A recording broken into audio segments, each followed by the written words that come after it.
Hey everybody, we're here in the Yong Heng Hot Rod Shop, not for typical Yong Heng Hot Rod Shop content, so I'm going to lump this in with the general airgun stuff, but I want to pass along to you my thoughts on tank bags. What's going on in this space right now I think is amazing for us airgunners. I have here a really big Armageddon gear bag that does hold my Joe Brancato Great White.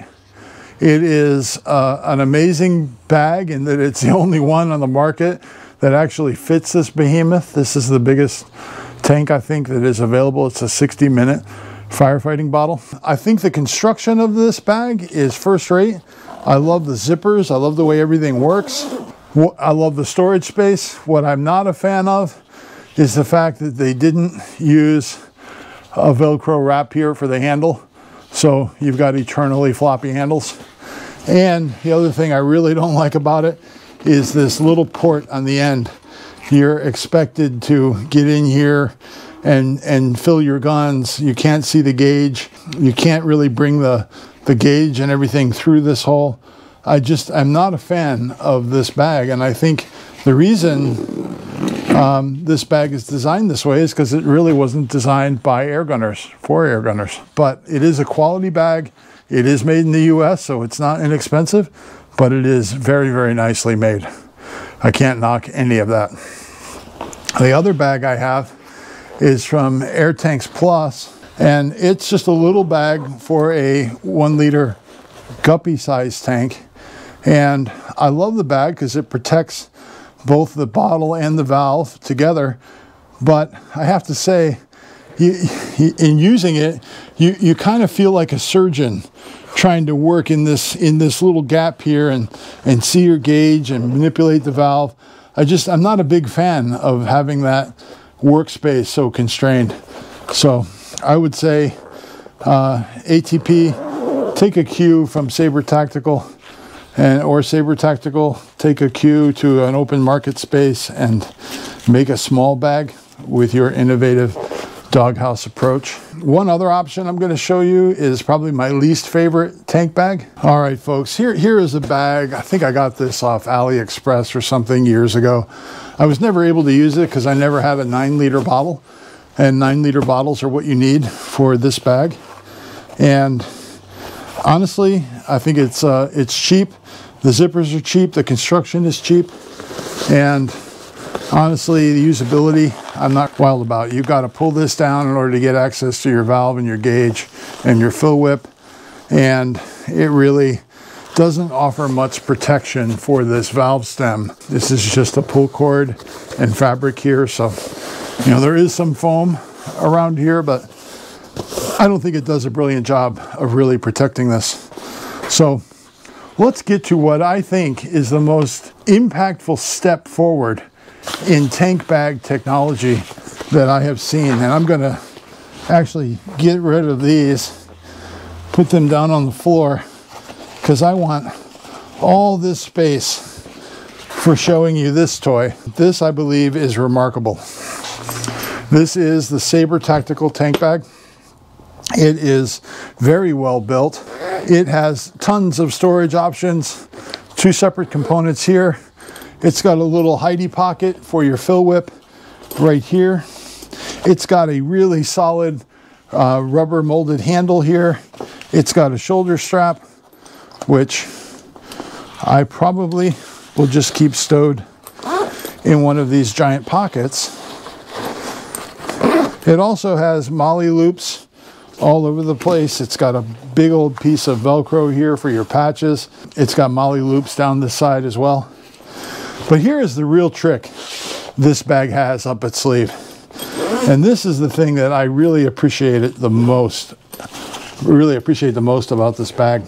You can zip this down and get complete easy access to the whole valve head here. The vent, the throttle, everything about this is easily accessible. And if you want it to be even more accessible, not a problem. You can open it up even more. I think this ability to both protect and access the valve head makes this bag the best in the industry. without a doubt. Worth every single penny. Mind you, it will only take a 9-liter or smaller bottle. So that's a 45-minute SCBA or smaller bottle. This one fits in there just perfectly. So you got plenty of storage here, guys. You can run your fill whip right out the access port. Tuck it right in there. And go ahead and zipper up this whole doghouse assembly to protect that valve and keep everything clean and free from abuse. I really have got to hand it to my friends at Saber Tactical for producing what I think is a landmark product in this space. I think it's the best tank bag going. Bravo to them that suffered through a year of development to get this to market through a really challenging pandemic. I'm over the moon. And check out your local airgun shop or go online. You can find it at Saber Tactical. You can find it at Utah Airguns.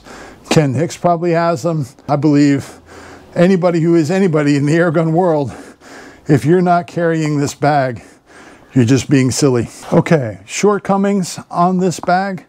There aren't very many. I really had to think long and hard about what I would change about this. One of the things I would do is, as my brother PJ alluded, I would put a big Velcro patch on here on the side. That would give us more places to put our morale patches that we accumulate over time.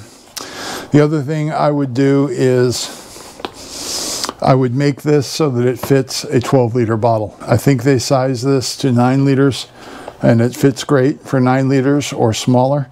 I think a 30-minute bottle will fit in here too. But honestly, I have 2 12-liter bottles that sadly will not fit in this amazing bag. So Saber Tactical, if you're listening, make a version of this for a 12-liter bottle and also make a version of this for the smaller pony bottles, because I'll tell you what, I would definitely get them. Full disclosure, this bag was given to me to get my thoughts on it, and I'm giving you my thoughts on it. They are completely honest. This isn't a pay for play type review at all. I did some work for Donnie, and Donnie was kind enough to get me one of these, and I gotta say, it is outstanding. Next up, I want to talk really quick about tank sizing. The easiest way to measure your tank is the circumference. Just takes a simple tape measure, and then you can gather all the data from that. It's much easier than trying to measure the diameter on a large radius like this. And one other thing I want to note is that the Molle is not true Molle on this bag. It is an abstraction of Molle, to put it politely. That's all I've got today, folks, on the topic of tank bags. Be sure you check out the links below and be a light in the darkness.